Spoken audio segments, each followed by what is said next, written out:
Yes.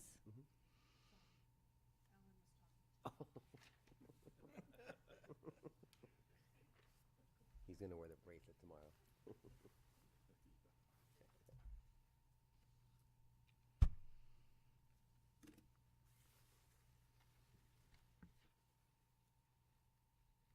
Okay, that passes 4-0.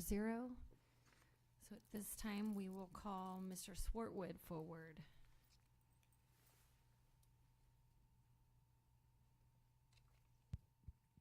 All right, good evening, Ms. Ham, Mr. Peterson, Ms. Warback, board members, and cabinet members. Thank you for allowing us a few minutes of this meeting to share a new program that was started this year by our intervention coordinator, Mrs. Kelly Leonardo Silva, and our school psychologist, Mr. Ron Hoffert. I would like them to come forward at this time to provide a brief explanation of this Link Mentor program. Good evening, Superintendent Peterson, MUHSD Board, Cabinet members. My name is Kelly Leonardo Silva, and I'm the Intervention Coordinator here at Golden Valley High School in its first year. Okay. Research shows that students struggle in school due to 3 factors: lack of motivation, lack of school connectedness, ineffective social and emotional skills.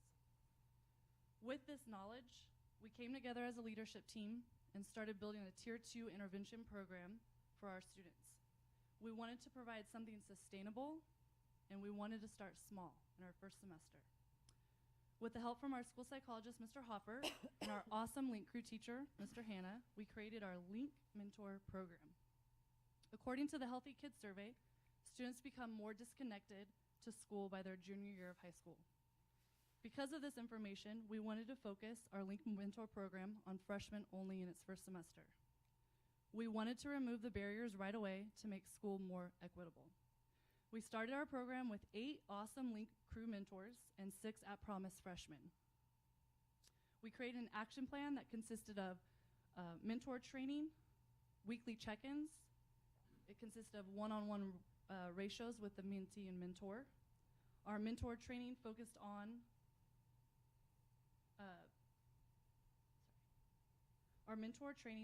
Maxwell's 5 levels of leadership, how to be a positive role model, conflict resolutions, behavior interactions, active listening, and goal setting. The model we used for our mentor training is similar to other high schools and even community college models. Tonight, we have 3 of our Link mentors here to introduce themselves and to showcase our program, along with one of our freshman mentees. I would like to start first with junior Reese Marshall. Hello, MUHSD Board. My name is Reese Marshall, and I am a junior here at Golden Valley High School. I am station manager of GVTV, which is our school news, and I'm also a member of our theater department and an active drama club member, as well as a member of Skills USA, GSA, Keys Club, Empowerment Club, CSF, and last but not least, Link Crew. For our first Link Mentor activity that we held for our freshmen, we focused on relationship building. We started off by conducting a small interview with our mentee. We asked specific questions for this to answer about their life, interests, struggles, etc. From this, I was able to learn a lot about my mentee, Abigail, and was able to connect with her on her interests and experiences. We also participated in a second activity that was competitive and allowed our mentees to show their fun side. My experience as a Link mentor is one I will remember for a very long time. I have very positive vibes from my mentee, and when I first met her, and I knew we would have a good connection. I could tell she was very closed off, but once she was more comfortable, she started opening up. We discovered that we had similar relationships with our mother, and connections went from making awkward eye contact to exchanging a hug whenever we pass each other in the school hallways. We have connected, and it was clear that I made a difference in her life. It filled me with so much joy and confidence and makes me want to continue helping others out in my near future. Thank you for giving me the opportunity to step out of my comfort zone and inspire someone along the way.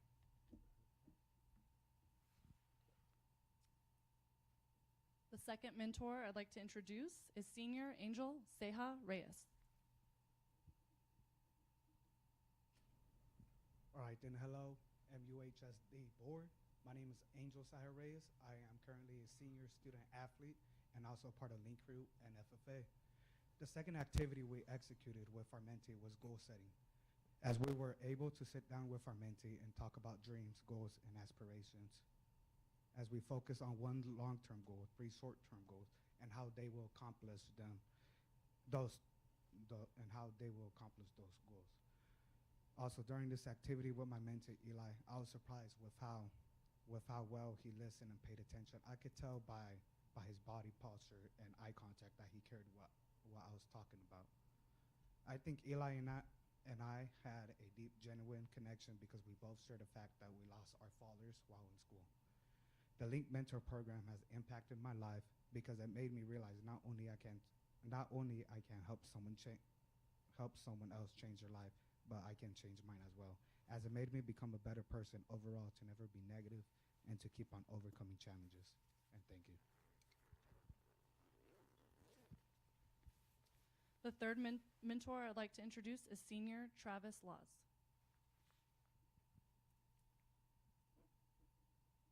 Hello, MUHSD board. My name is Travis Laws. I am a senior at Golden Valley High School, and I am currently in Link Crew, Cross-Age Physical Education, better known as CAPET, and our Forensics Club. Our third activity that we did was a scavenger hunt with our mentee. The scavenger hunt was a very good way to expose our mentees to positive adults and areas on campus. We created 7 stations, including Principal Swartwood's office, our activities and athletics director, Ms. Fragulia and Mr. Thiessen, the freshman counselor, Mr. T, our student support manager, Mrs. Budish, our librarian, Mrs. Woodall, and we added the station for our mentee to see our cougar closet and how to check in. During the scavenger hunt, my mentee Alex was very vocal and had very interesting questions to ask the staff members.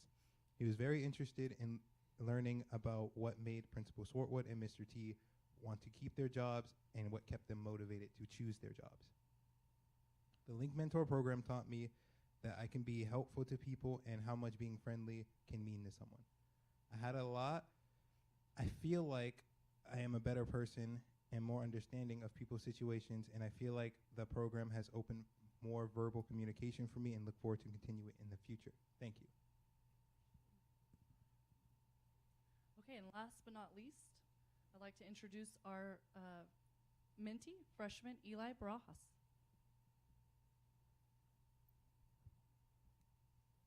Hello, MUHSD board. My name is Eli Barajas, and I'm a freshman at Golden Valley High School. I want to start off by saying thank you for having me and how much I appreciate Ms. Silva and Mr. Hoffer. Without you two, freshman year would be really hard. When I first joined the mentor program, I didn't think it would make any difference. The program gave me an opportunity to see how things are differently. I have goals for the first time that I want to meet. I want to start a new semester getting all my work turned in. My mom is even helping me she gets on me and helps me turn in all my assignments. I appreciate all the support she gives me. I am super grateful of my mentor, Angel, who is funny and cool. Angel and I have experienced the same situation, and I felt like it was a sign we were supposed to meet. Every time I see him on campus, he always checks up on me, even if it's not his job to do it. The Link Mentor program has impacted my life because the mentors encouraged me to keep going. Thank you.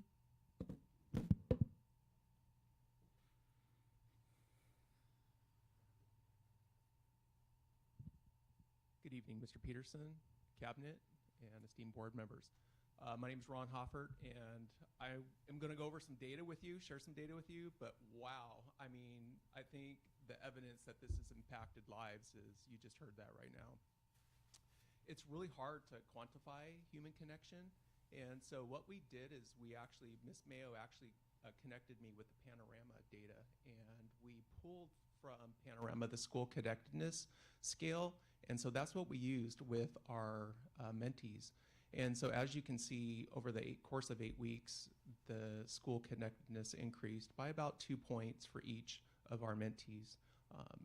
I don't have a way to determine if that's significant or not, but I think, based on where they started and where they ended up and how this program has impacted them, it has been significant. This is a snapshot of grades, and so we took grades at 3 different times. We have the baseline when they started the program, November 16th, and then their first semester grades. And grades were a little mixed. Some students stayed the same, some students improved, and some grades decreased. And we know that through the research, making connections is variable. It impacts people in different ways. And the research shows that grades is just one way that school connectedness can impact students. And on the next slide, we're going to look at discipline. And so this is assertive discipline over the course of so the baseline is up to the start of the peer mentoring program. And you can see that there were 60 assertive discipline entries. And then over the course of the 8 weeks, the assertive discipline entries almost decreased by half. That to me is profound. And so I really want to, I know Kelly's going to come up here again and give some kudos to, our leadership team who trusted us enough to develop this program. But Kelly, if the board did not create her position, we would not be standing in front of you tonight. So thank you for having the courage to remove some of the barriers of equity in our system, because she has done an amazing job. Thank you, Kelly.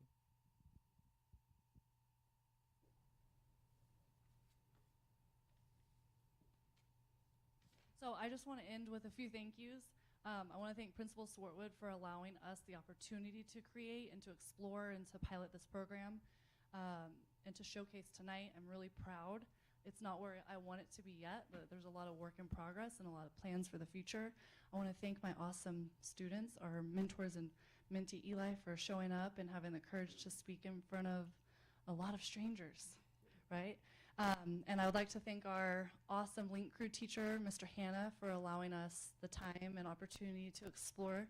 And thank you all for giving us this opportunity to show you what we've been working on.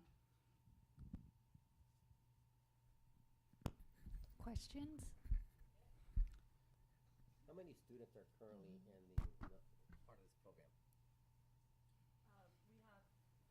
program? We have 8 mentors and 6 freshmen. We really, really wanted to start small. And it was based off of how many volunteers in our Link Crew class we got, because we really wanted students to genuinely be a part of it. So we got 8 volunteers right away.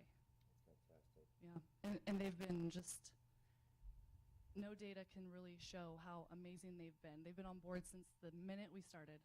And just when we were kind of prepping them for how to be a mentor and how to active listen and how to respond in certain situations, they were just very mature and very easy to work with. So you guys are awesome. Thank you very much. I just want to thank all of you. It sounds like you've experienced some great success, and thank you to the students for coming in. You guys did a great job. Same thing. I just want to thank you guys, Eli, Travis, Angel, Reese. I think you guys are you might end up doing what we're doing and volunteering for a lot of things. Reese, wow, you're in a lot of clubs. Congrats. Busy people are the ones that do everything. So it's kind of like us. We volunteer for a lot of stuff. So congratulations and great job to all of you, especially you two, Eli. You got up and talked. I don't know if I could have done that when I was a freshman. I also love the perspective that each of you has gained. Eli, you weren't sure what was going to happen, and you mentors probably didn't come into this thinking you were going to gain a whole lot, but that you were just going to be there to help. And I really appreciated the perspective that you shared of, personal insights, personal growth, and the opportunity it's been for you. So yeah, thank you all for your time. Thank you, Mrs. Leonardo Silva, for your efforts, and everyone on the campus as a whole. Great program. Thanks for sharing.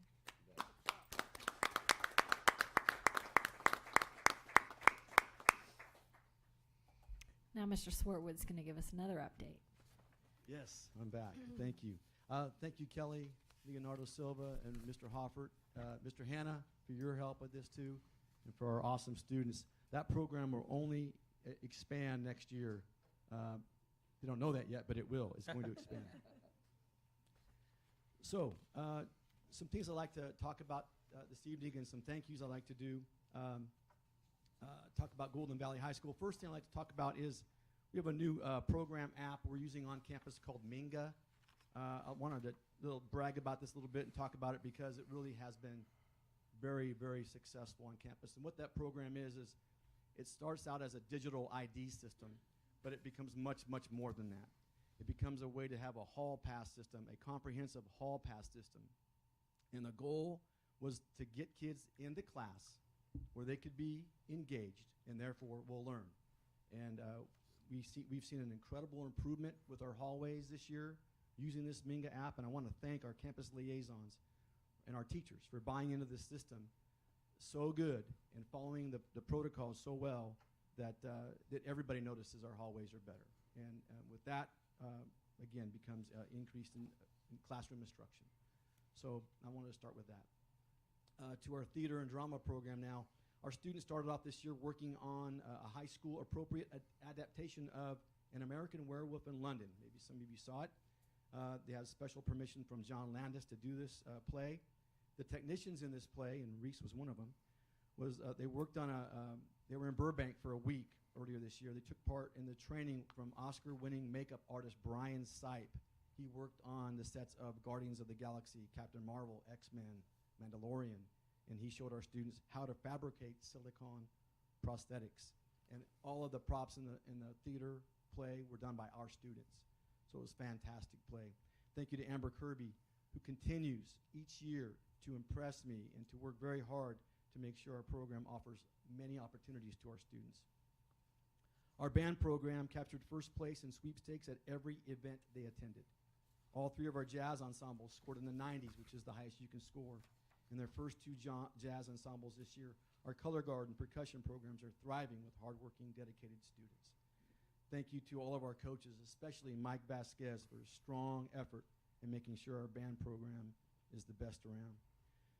Now to our ag program. They continue to be among the top in the state. We have 945 students enrolled in ag classes this year, and I think that's going to grow next year. We, at the National Convention in Indianapolis, former Golden Valley student Peter Blist took the top award. It's called the American Star Farmer Award. And we had a national finalist, a former student, J. Raj Kalone, in fruit production. Our dairy judging team took second place nationally, and our FFA chapter won the Thurman Award at this last year's county fair, Merced County Fair, for the most diversity of projects within that program. I want to thank Vicki Dompe, our Ag Department Chair, and all of our teachers for their commitment and effort each year. I'll talk a little bit about instruction because my next report on MTSS gets more into academic and instruction. But I do want to point out, or just say that, and give a shout out to teachers. 7 years ago, we talked about, hey, how can we increase the student interaction in classroom, student-centered lessons in the classroom? We use the term WICOR, W-I-C-O-R, which is an AVID term for writing, inquiry, collaboration, organization, and reading. So we really focused on that, and also how could you do at the same time when you're doing those lessons, increase the depth of knowledge students in their lessons so that instead of just answering is it true or false or is it A, B, C, or D answer, let's raise that level of critical thinking in the classroom. Our baseline data from fall of 2015, we were at 40% Doc 1 in our lessons. Just this semester, we're at 21% Doc 1. And now we wanted that to drop, right? Because if Doc 1 drops, all the other critical thinking lessons go up. So we're happy and excited for that data. The WICOR data, 7-year baseline data was at 73% of the time you'd see an activity. Now we're at 88%. We saw an incredible increase there. Anytime you see more activities in class, that means the doc probably went up too. So, and lastly, I want to give a shout out to one of our coaches, Chopper Mello. He has been our wrestling coach since 1997, and he just surpassed 400 victories in his career, which is very difficult to do. I want to thank him for his amazing amount of dedication and commitment. And lastly, our second annual Hall of Fame dinner is coming up on January 28th. We have 12 new members we're inducting. Our Hall of Fame is not just athletically based. It's anybody who had a strong contribution to Golden Valley High School, either as a student or as a staff member. So that's coming up on January 28th. And Kelly Silva, who you just heard, is one of the people that's spearheading that whole thing, and she's doing a great job along with Laura Daly, one of our teachers. And that's my report. So thank you. I'll answer any questions if you have them. 945 ag students. Is that a quarter of your student population, or? That's than? actually almost half. And I just found out from Miss Parker that we have almost going to be close to 600 freshman students coming in next year. So thank you for the 4 portables. We might need more. That's awesome. I'm sure a lot of those kids will be in ag too. That's awesome. Thank you. Thank you, Mr. Swarwood. All right, welcome.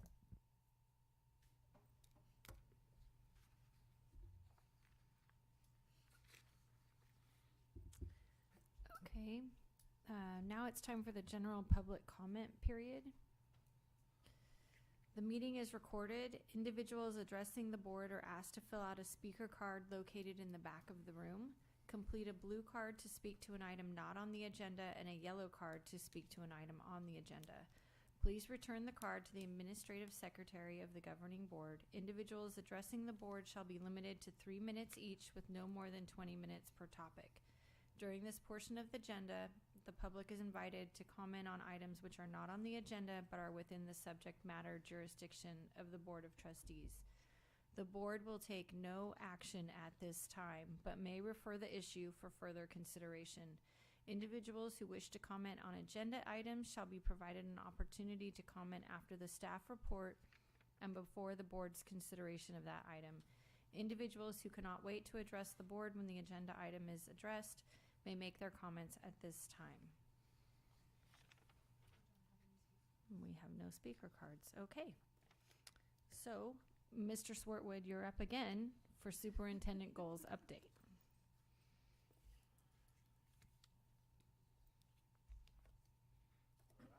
Fantastic. Wanted to take you through multi-tiered systems of support at Golden Valley High School. Okay, so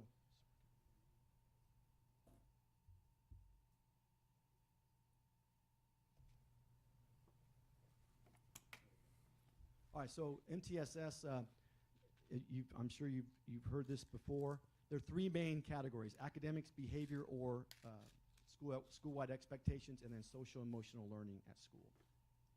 So I'll talk about each one of those, and then a couple other things at the end of this. So school-wide expectations are our school posture is Cougar Pride, positivity, respect, integrity, determination, and excellence. Each one of those has a special meaning, and a sentence right underneath those talks about the basic meaning of each one of those. And what we've done, in order to get tier 1 lessons out to our students, we started doing what we call Pride Talks. And these are done by administrators and counselors. So, and our instructional coach, Mrs. Allison Jones-Norton, who's out on mommy leave right now, she is spectacular at what she does. She provided and she made these lessons.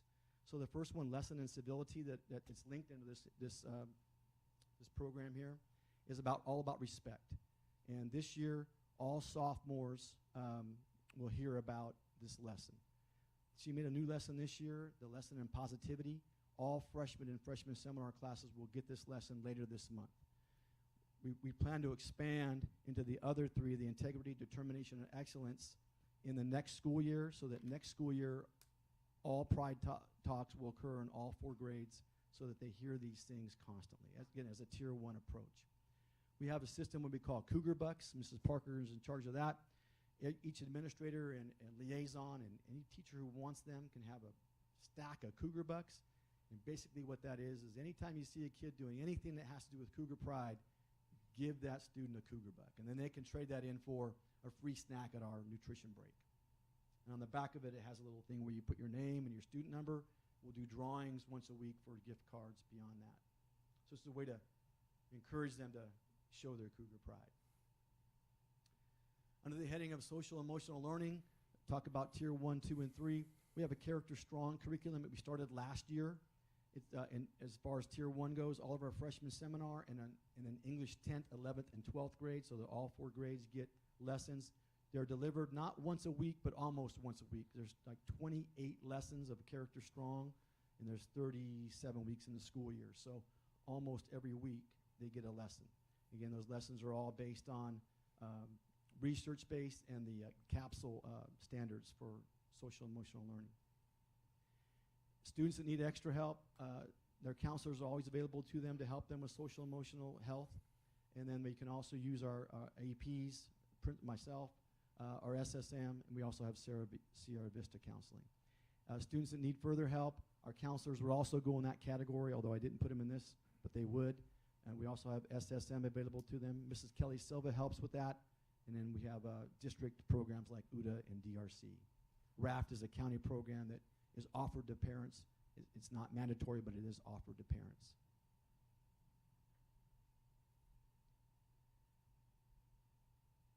All right, in the area of academics, in the 2018-19 school year, we spent basically the entire year with meetings, when we had faculty meetings, classified meetings, parent meetings, and talked about what are the skills that we would want our students to have when they leave our school. So we decided to call it the graduate profile instead of using the term that WASC uses, the term ESLers.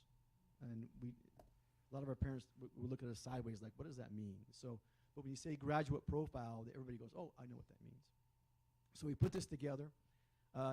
It has the 4 indicators: the effective communicator, creative and critical thinker, collaborators, and then self-directed resilient learners. It really measures up and matches up with the 4 C's if you're more familiar with the 4 C's. So the idea was each year our teachers would get PD,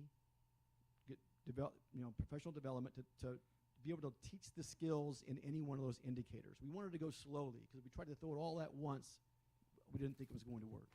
So year 1, we would say, okay, we're going to PD all of our teachers on effective communicators. And every classroom would be able to learn the skills of how to be an effective communicator.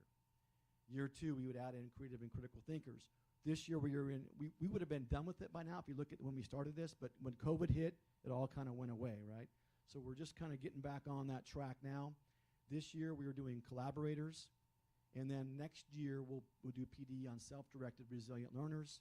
At that point, our teachers will have the skills, be able to teach the lessons that teach these skills to all of our students. And again, we're talking about all classrooms, not just English or math or social studies. And then you got to say, well, then what? And the last paragraph, our counselors do a great job with 6-year plans with our student. And the idea is every student is interviewed every year. And some of you actually help with our senior exit interviews. So the idea is, when they sit down for their interview, we want them to be able to show, how are you an effective communicator? How are you a collaborator? Show us how you're resilient, right? So we wanted to tie it into that. And that's a big lift. It's a lot of work, but that's the eventual outcome. And then last couple of things here, benchmarking, so regular assessing student progress. What has been done? Essential standards have been done by our core curriculum classes. And then we have standards-based curriculum. Our Carnegie Math is standards-based. Our Read 180 is a standards-based curriculum. And now I know Dr. Aguilar in his Ed Services group are working on English curriculum that is standards-based. So, and that'll expand into the other cores, right? So that's stuff's being done and is done. And then still on the bottom there, once we get to that point where we do have benchmark assessments, how can our teachers now use that information to help our students? And that would be the part that would come last. Finally here, screening and monitoring. What's an early warning system, monitoring system for students? We already have reading inventory that's used to determine their reading levels. Panorama screening data for social emotional learning and health, I should say. Those are already in place. Now what needs to be done is, how can we use that data, the reading inventory, the panorama, human file information, progress in your classes, all those things we have. How do we use that now to help students to get back on a path of success? So that also needs to be done and is in progress. And that's my last slide.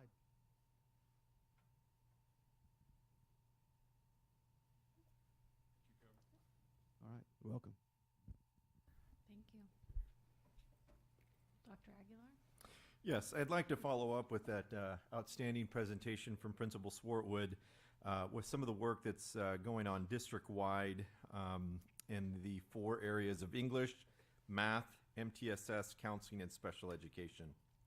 Our English departments are creating our local assessments for English.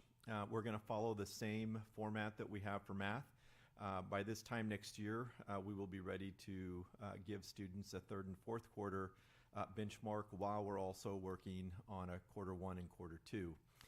The reason for that format is so that our teachers could backwards map and get some really good data in order to create really good quarter 1 and quarter 2 assessments.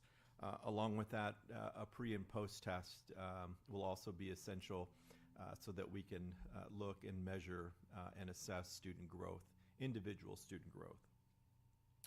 Secondly, with math, our local assessments are well underway of being created and being completed. Again, very similar to English, we will have a pre and post test that will be given to all of our students. And again, we're looking at individual student growth for a measurement. Through MTSS, it's really important that we really look at presentations from our principals like we did tonight here from Principal Swartwood, because MTSS is really the foundation of everything we are doing instructionally. And what I mean by that is every student should be receiving the same curriculum, standards-based curriculum. And it's from these benchmarks that we're going to give that will provide the equity that's needed in order to get the students to the level that we want. Let's not forget also that we have high expectations and high standards for all of our students. So we want to set the level high. And those students that aren't meeting that standard, we want to look at the local assessment data, and we want to provide whatever supports it's necessary to get the students where they need. One of the methods and the vehicles by which we're going to do that is our student-centered approach. We've used the acronym 4Cs, collaboration, critical thinking, creativity, and collaboration, as also a method to get us there. With our counseling, we are doing some really good work with Dr. Trish Hatching's group. Our counselors have been starving for and have been asking for professional development. They've also asked for us to follow the ASCA standards for counseling, which are their national standards. So we are blending the work of the ASCA standards along with Dr. Trish Hatching's work, which mirrors those ASCA standards, to ensure all of our counselors are getting the training they need to best serve our students. We will have a handbook for everyone that's providing counseling services to our students by 2024. We are meeting with Trish Hatching's group regularly.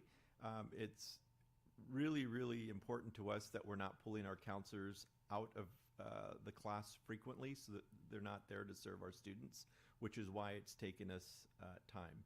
And it's also good for us to really stretch this time out and be very methodical so that we can get some really good feedback from the counselors as they're going through the training, so we can update that handbook and make it the best it possibly can. And lastly, around our special education program, the development of learning skills curriculum, the measurement in the actual curriculum with common lessons by grade level, and providing work samples to the student's portfolio. The co-teaching, training, professional development is also something that we want to do district-wide. And I just want to share this as a former principal of Golden Valley High School. There are great teachers here at Golden Valley. There are great teachers all throughout our district, but I'm a little biased when I say this. Mr. Keith Hunter and Miss Karen Davis, who both teach English, do a phenomenal job of co-teaching and using this model. Another pair of teachers is Mr. Scott Haig and Ms. Tina Ivy in our math department. Those two are models for how we should approach this co-teaching model. So we have good examples and good models for other teachers to come see here on this campus.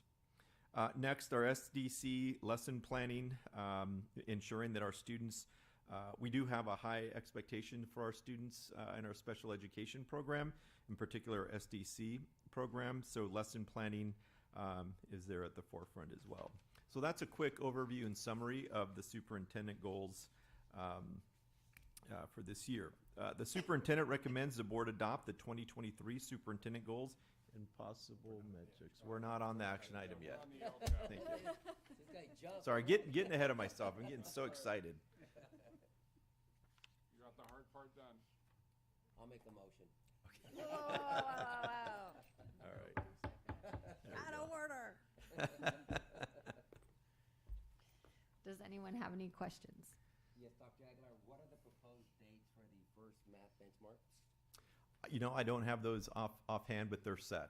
Something like a drop dead date where the whole district's given the assessments, or? There's a window. Okay. There's a window of time that everyone has to give the assessments. Yep. So I'm assuming sometime in April we'll probably have some data. Before then. Okay. Yeah, I just don't have the date offhand. Thank you.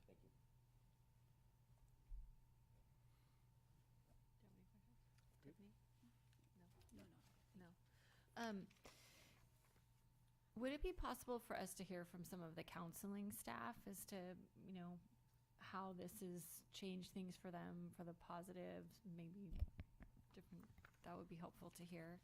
Are we utilizing the Sierra group? Sierra Vista? Yeah, Sierra Vista, has that been helpful? Yes, okay. Yeah, I can take that. If you want to hear from counseling, we can actually do that.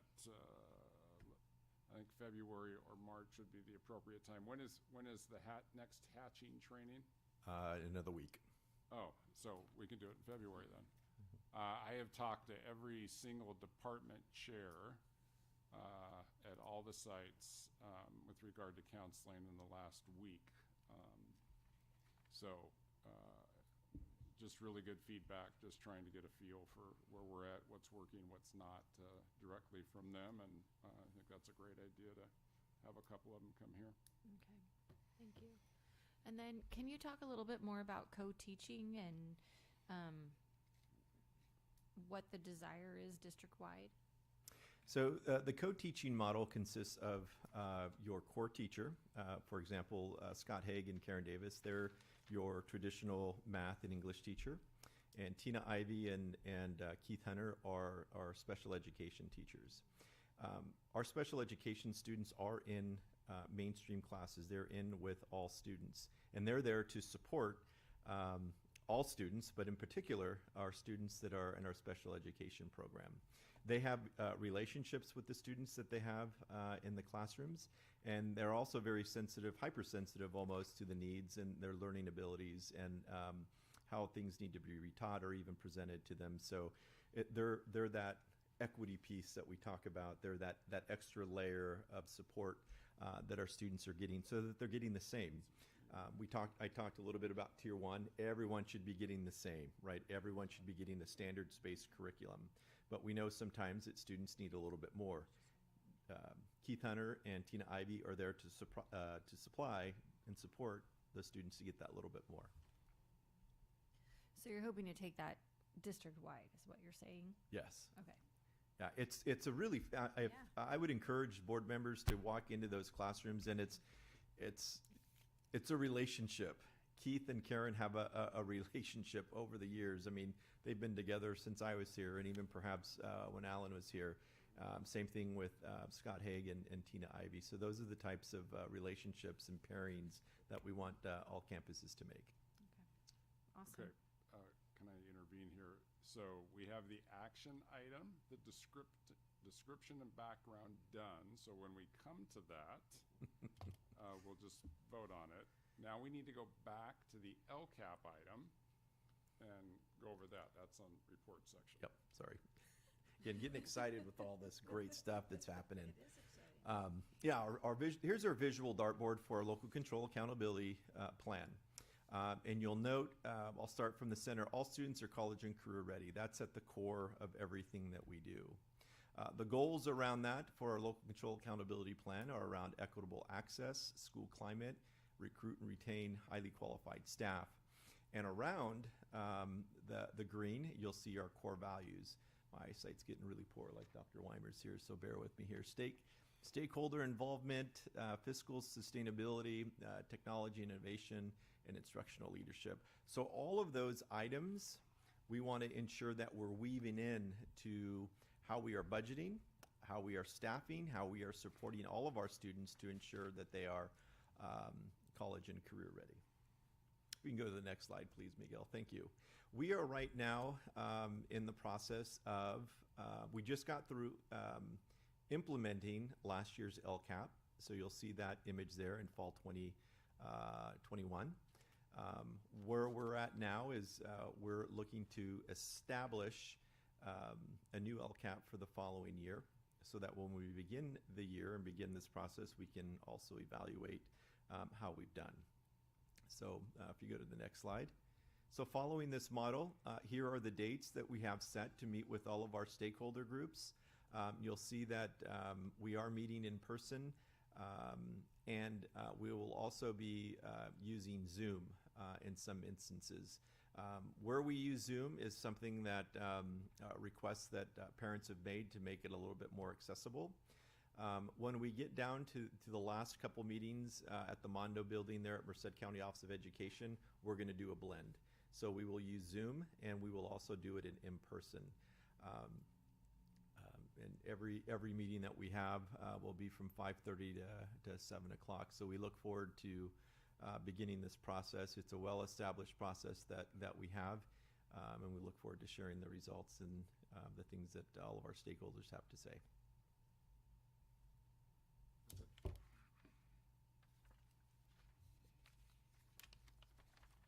Thank you.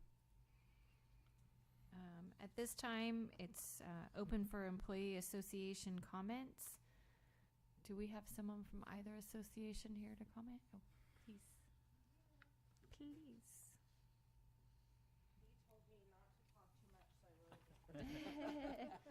Talk as much as you like. I still wrote a lot, but we'll see where we go. But good evening, President Ham, board members, Superintendent Peterson, cabinet members. I appreciate you for giving me the opportunity to speak here tonight. But I want to start out by recognizing our past president, Bea McCutcheon. We in CSEA appreciate all of her hard work and her tireless effort that she has given to us over the past 4 years. Her strength and tenacity, we appreciate it. We are grateful for all of her work, and we're excited to watch her flourish in her next adventure. We are thankful that she has agreed to stay on with us as past president, as her knowledge and experience is invaluable. So we wanted to make sure we pause to thank her. So I come to you today at the start of 2023 as your new president of CSEA 252. My name is Kelly Kennedy. I thoroughly enjoy working for this district, and I've gotten to meet some amazing students and staff over the 3 different schools that I've worked at. And I look forward to, as I get out to the other campuses, meeting many more.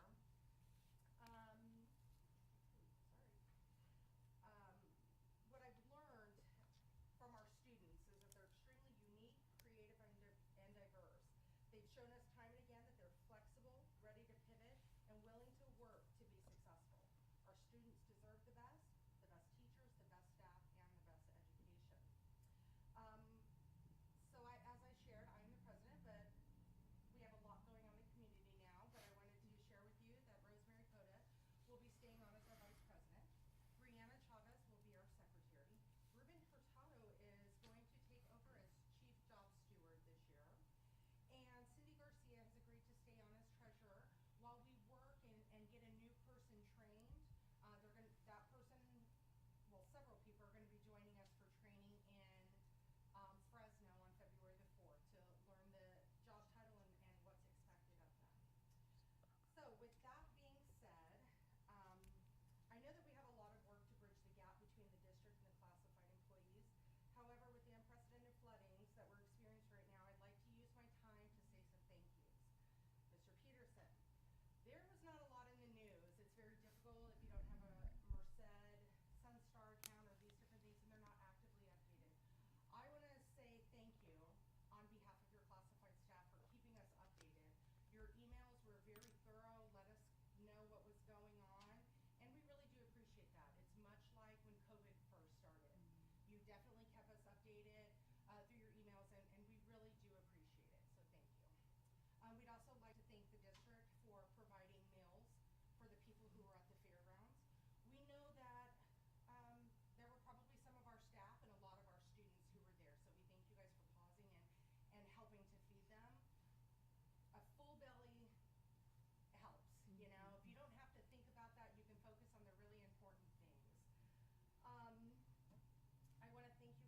enjoy coming in, doing our job, and want to go home and be with our families.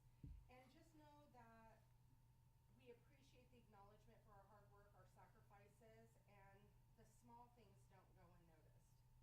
During the hard times, for example, COVID, it was our classified staff that showed up. We worked hand in hand with the administrators on campus every day. We showed up. We showed up during school closure. When we got a call the other day that there was a sporting event that was going to take over and they really needed help getting set up for an event on Monday, who showed up? The classified showed up. We're hardworking people. We don't ask for a lot. We just ask for respect, acknowledgement, and fairness across the board. Lastly, I just want to say I look forward to working with everybody and getting to know everybody. I want to express to you that I can give you my word that our communications will be professional, respectful, and I hope that that would be a mutual relationship with us. So thank you. Thank you. I appreciate you.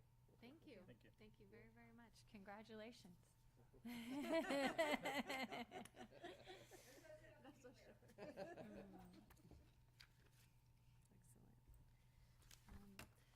So at this time, we'll call for a vote on the consent agenda.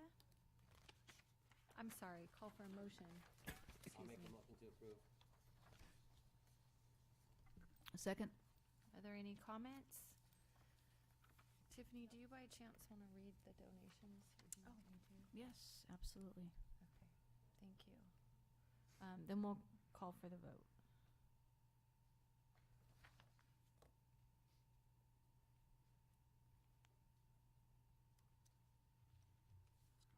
Okay, sorry. Bear with me for a minute here. No, you're good. Okay, the board would like to thank the following for their donations. Jeff and Ginger Chance, Livingston Rotary Club, care of Brandon Friesen, Claudia Easton, Patricia Black, and Sam Verona. Thank you all for your donations. Did you vote? Okay, passes 4-0. And with that, we'll move into the action agenda. Mr. Peterson?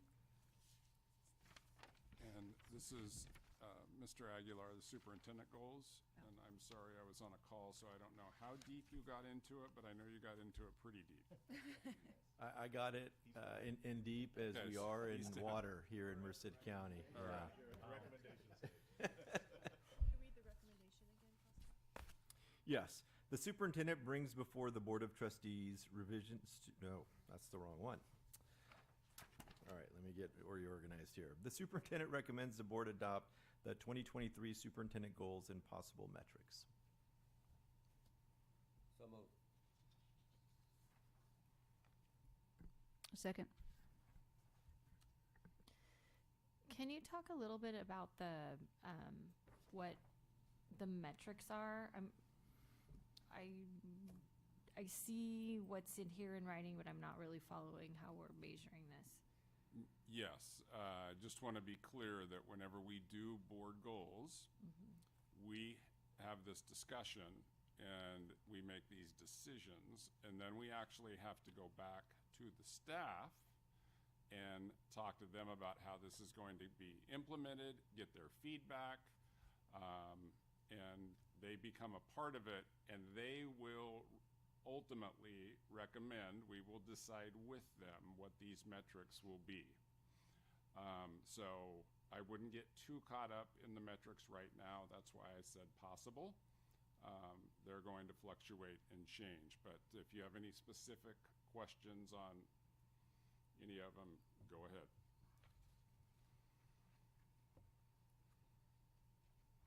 Well, I guess my question is, I think a goal should be measurable, and I'm not sure that there's a metric in here that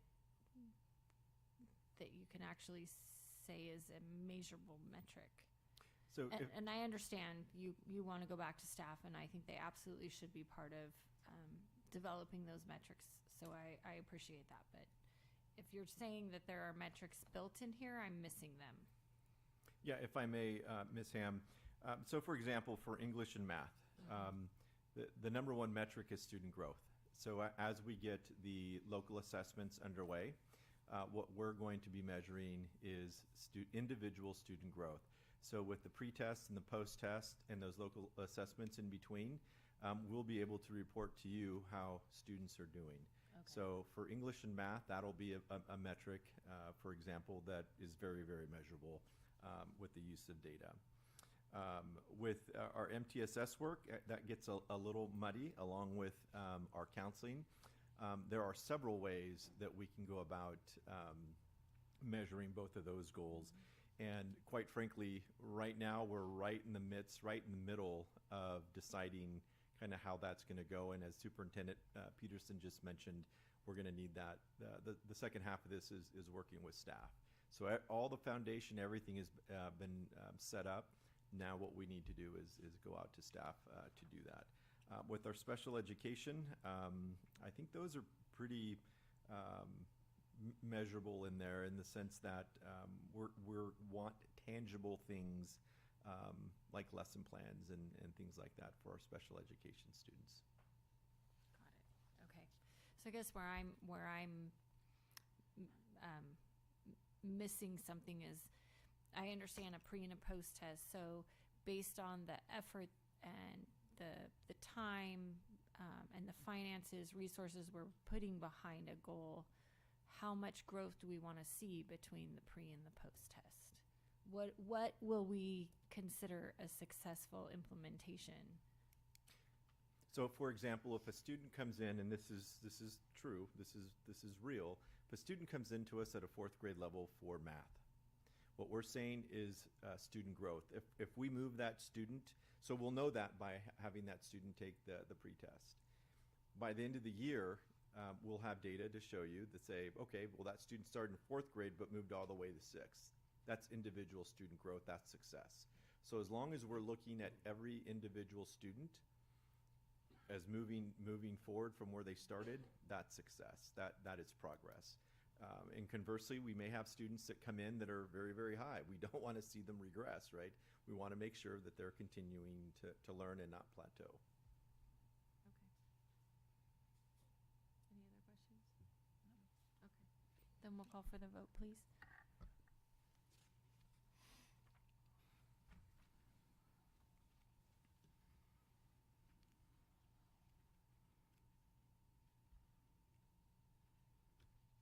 I like the way the goals are by department this year. I think it's really helpful, district-wide, each employee who's part of a specific area knows, where their focus is.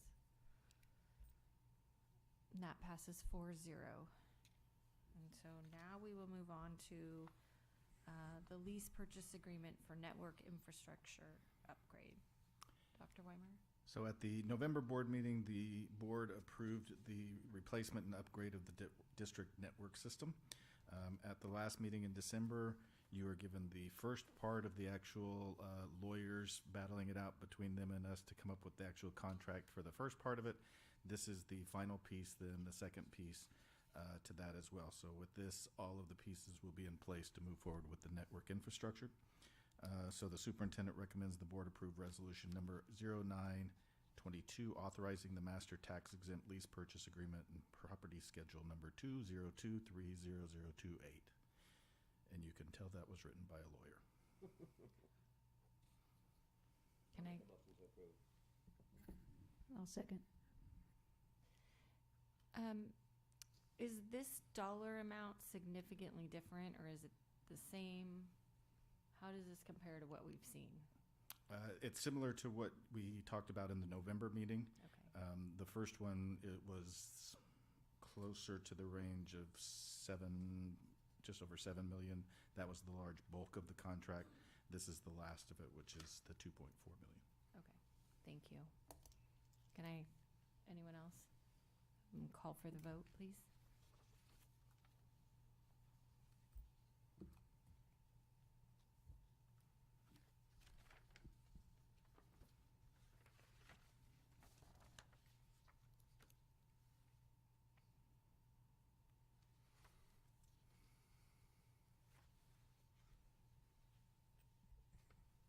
That also passes 4-0.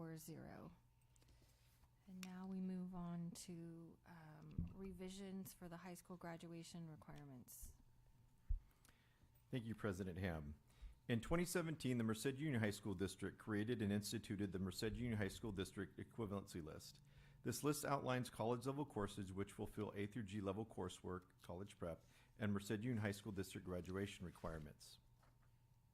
Currently, over 2,200 college courses are being taken by Merced Union High School District students. This opportunity not only fulfills Merced Union High School District graduation requirements, but also guarantees students college credit for courses successfully completed with a C grade or better. Furthermore, students earning college credit while in high school is measured by the California Department of Education as a college and career indicator. The Merced Union High School District was recently notified that fulfillment of A through G requirements are limited to Merced Union High School District high school students only. This policy is governed by the University of California Chancellor's Office. The addition to this policy reads as follows. No course identified in the Merced Union High School District equivalency list shall be given credit towards high school graduation prior to becoming a Merced Union High School student. Exceptions are made only with mathematics courses and languages other than English, LOT, in the 7th and 8th grade year. Courses not identified in the Merced Union High School District course catalog or equivalency list shall not be placed on the student transcript. The superintendent brings before the Board of Trustees revisions to Board Policy 6146.1, High School Graduation Requirements, for a first reading with the possibility of adoption.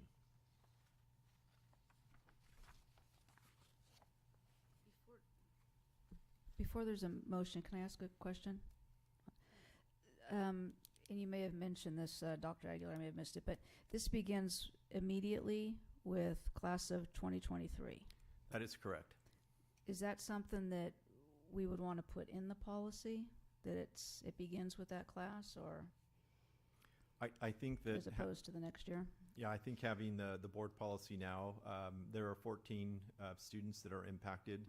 I shared with you a letter that I will be sending home tomorrow pending approval of tonight's board policy, along with the transcript and the highlighted courses. We also have in place something that we will do for those 14 students to ensure that they get the course that they needed to fulfill those A through G requirements, something like an exam, an online course, something that will justify us being able to put that course on their transcript to make it just. Also, of those 14 students, every single one of them received an A in the course. And we're talking courses like biology, psychology, music, UC, CSU transferable courses. So we know that the students have the content knowledge. We just need to figure out the details of what that will be. And again, that is all outlined in the letter.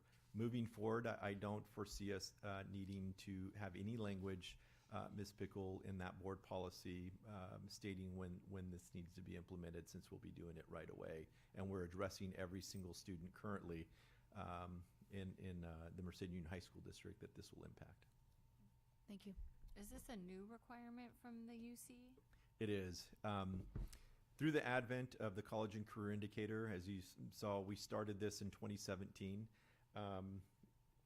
The UC Admissions Handbook now has specific language on page 15 and 16 that talks about dual enrollment, something that was not around 5 years ago. Now those students are starting to apply, like right now, and are awaiting or awaiting admittance into these UCs. So it was then that the UC admissions offices contacted me and said, hey, by the way, you have this student that took this course, they're not going to meet A through G, you need to fix it. So there are, of those 14 students, we do have 2 students that are seniors, so we do need to move quickly and ensure that those students get that opportunity to have that course put on their transcript. So it's something we're working on diligently right now. So Dr. Aguilar, so moving forward, who will spearhead that conversation with the feeder schools? Because I know for me, if a kid comes to me and says, hey, Mr. Lopez, can you sign off on this course I want to take? I'm going to say, yes, go ahead. I'm glad you want to take a college course now. But me now knowing this, that as long as it's one of these 2 that are going to count towards your transcripts, great. But if not, you got to also understand that's not going to count towards your transcripts. So, I mean, I guess I'm better educated tonight. So I'm hoping that that same message gets communicated to the other leaders of the various middle school campuses around so that they know before they sign, hey, kid, make sure you know what you're doing before we sign off on this. Absolutely. And there are, how we got to this place is by this process. So in order for a 5th, 6th, 7th, or 8th grade student to take a college course, the parent and the student have to meet with the dean at Merced College. They sign off on it. The second step is that student and parent need to go back to the middle school or elementary school, and the principal has to sign off on it. So what we're going to do is discuss this with Merced College and say, hey, deans, if you have a student that's coming in that's not in high school yet and is going to take a math or a language in 7th and 8th, let them know that's okay, but any other course is not going to count for fulfillment of A through G when you get to high school. You can take the class, but it's not going to fulfill A through G. The second part of that is, as we are right now going out to feeder schools and registering students, this is part of the conversation now. So as we talk about courses that they're going to take, information that we disseminate out to all the parents, it's this information saying, oh, and by the way, if you are taking a course at Merced College, it's on this equivalency list. It's got to be in math or a language other than English in 7th and 8th grade. If you take anything before that, it's not going to count. So it's getting that information out to those 2 organizations. Because we could have kids currently taking courses now at the middle schools that don't apply, and they may not know that. Correct. And now that we have board policy, now that we have this completely established through the UC admissions process and the handbook, we will make sure that we work with all of our feeder schools and parents and administrators so that they can properly inform the parents. So we're gonna communicate with the feeder schools directly, or we're gonna let the college do it? No, directly. We will communicate with them because, as I mentioned, the parent and the student, once they get approval at the college, they go back to their elementary middle school. So it's our job to inform the principal and say, hey, do not sign off on these if you're looking for A through G credit. If you're not, great, take the course. You're going to have to retake it when you get to high school, but it's ensuring that the site principal, who's responsible for their site, has that information and gets that out to their appropriate staff. As well as the college, too. So we're really implementing multiple layers of communication. Absolutely. Yes, the form is created by the college, so the college needs to actually state on the form, you know, what the rules of the game are. And are they going to do that? We are going to get them to do that. We're going to push for it? Well, and it's also possible that a family pushes their child to take a course outside of Merced College. There are other community colleges and online programs and such, so I think it's very imperative that we work with the feeder schools. What about the summer between 8th grade and 9th grade? Are they considered a high school student at that time and those classes are fine? Okay. I mean, it's very unfortunate, and I think a lot of families, particularly during COVID, took advantage of time and took some of these classes, and you know, it's not awesome to be in the middle of it, and we regret, I think I can say that for everybody, that this is where we are, but it's more important that these students know now so that they have the opportunity to go to the college of their choosing and not be able to get in because they don't have the credits. So thank you for working with them. Can you just verify or clarify, not verify, but clarify what the change is to this policy? There is no change, there's just an addition to. So it's the paragraph. Let's highlight it. Yeah. Right, but- Yeah, So we're just putting in the information into our policy so that it's in writing. Yes. That's what we're doing. Yeah, so if a parent comes in and says, well, who says? Yeah. Well, we have board policy that says, and then we can also point to the UC admissions handbook and their policies. But we're still going to work with all the students that are in this situation right now. Yes, there are 14 students that again are impacted. The letter that I put in front of you is, again, upon approval tonight, I will send out tomorrow along with the transcript that's highlighted with the course that will be taken off. And then we will work with the families and the sites to coordinate an exam or a short course or whatever it is to ensure that the students get credit put back on their transcript. Thank you. Can I get a motion? So I'll make a motion to approve the updated board policy as is with the updates and waive the second reading. I'll second. Call for the vote.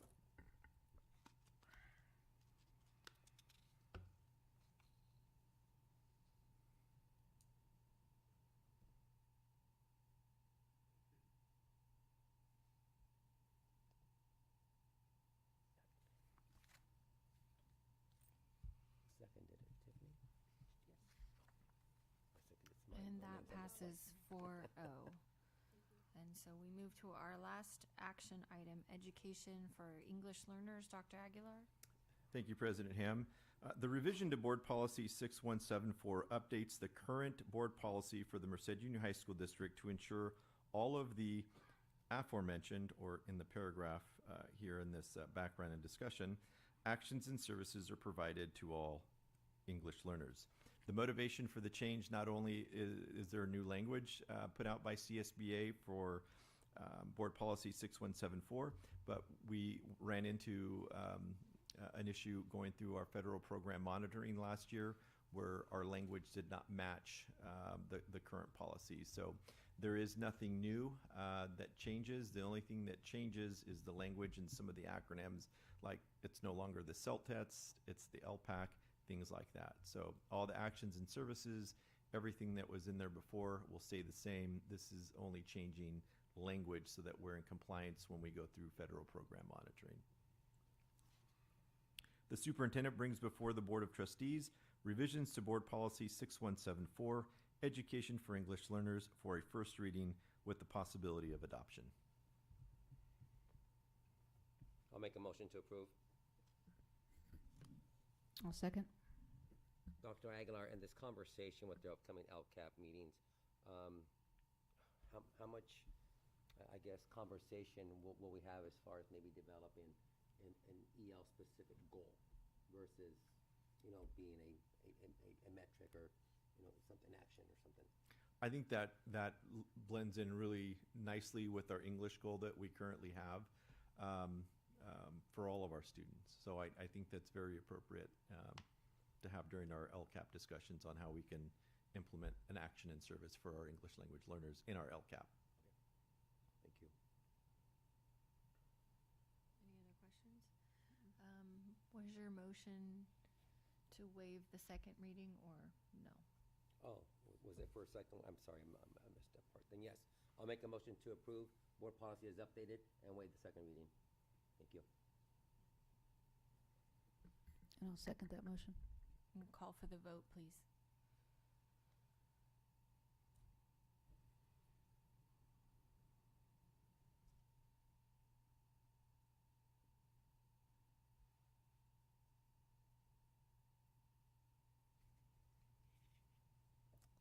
That passes 4-0 as well. And so at this point, we get to turn it over to Mr. Peterson.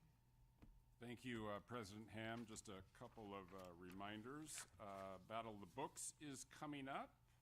It is at 4:30 on January 27th in the GV Multipurpose Room. Always a good time. Hope you can attend. The Atwater Theater production for their juniors, and seniors. They're finishing up their production and history project this week. They researched the psychological and philosophical effects of World War II in European society and culture. And I don't normally announce these things, but I thought that was pretty cool, and they have a very creative way to display their learning. And that is this Friday and Saturday at 6:47 in the Atwater High School Black Box Theater. Admission is $5. And a reminder for Saturday the 21st is coming up. We'll be meeting in the MCOE Mondo building in downtown Merced from 9 to 12 a.m. And the topic is preparing for the future. So nothing about what we talked about tonight. It's looking forward. All right, now for the thank yous. Thanks to Ralph, Mark Gacho, Maro Souza for handling all the major issues quickly the last week and knocking out all the minor leakage issues as quickly as they can. Heavy lifting there. Thanks to our transportation department that managed around all the difficulties this morning without a problem, and a shout out to Brenda and her staff who has had to deal with me over the last 48 hours at any time of day or night. Lastly, a massive thank you to Stephanie Dietz, the city manager of Merced, and the Merced City Public Works Department. They did just fabulous work. Erin Tassie and her crew, I also want to thank her and her department because they provided breakfast Tuesday morning and lunch to those sheltering at the fairgrounds, and they did that at the snap of the fingers because somebody had to do it. Finally, I'm just appreciative of our relationships with the local agencies. Things happen, right? Things happen. Emergencies happen. Decisions have to be made. And to make good decisions, you have to have all the information. And information comes within a minute or two, sometimes seconds when you need it.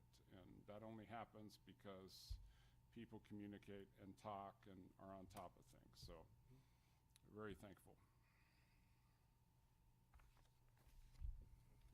That's it.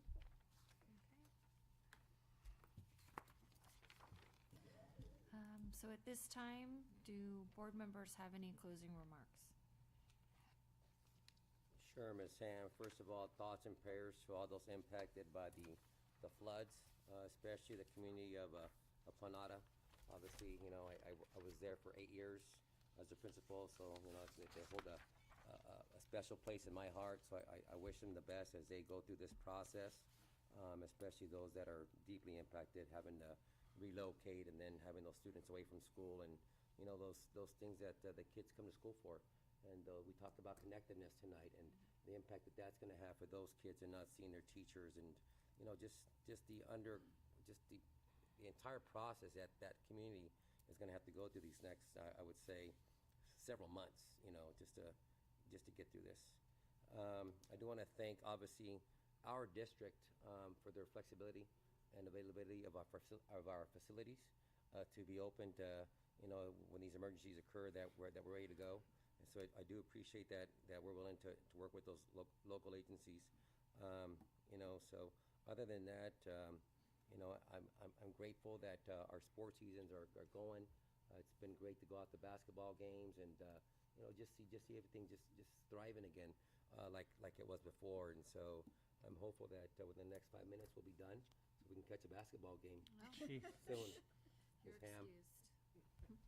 Mrs. Figgle? Well, that's a tough one to follow.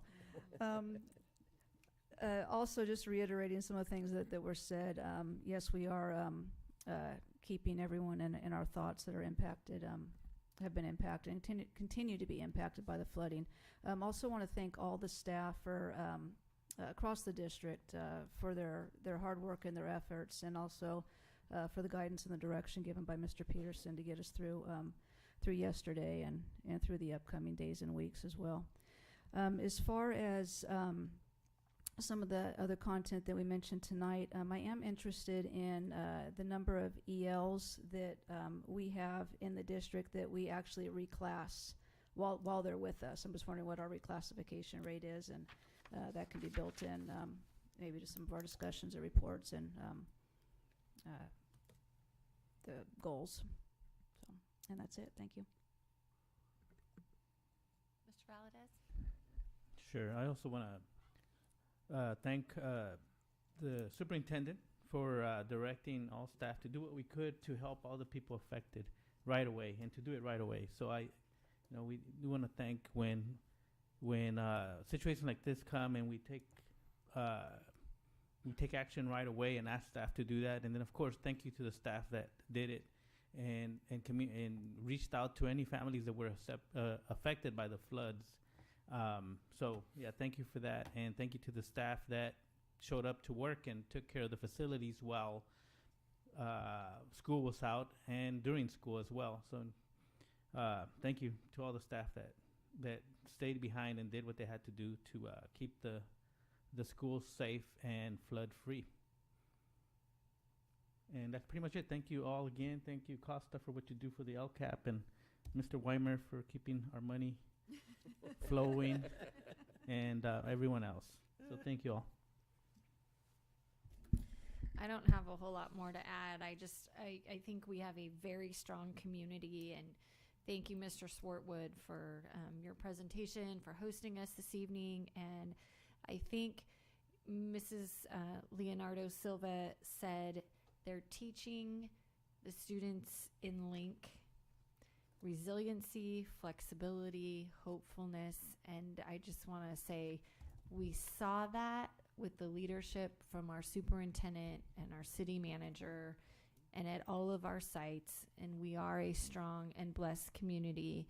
And I hope that our students noted this leadership, and some things you can't learn in school, but it's really helpful to see it play itself out. And we're a very fortunate district, and as others have said, our thoughts and prayers go out to Planada and McSwain, who are both still not open, and let's hope that the rain slows a bit and it doesn't slow anything else down.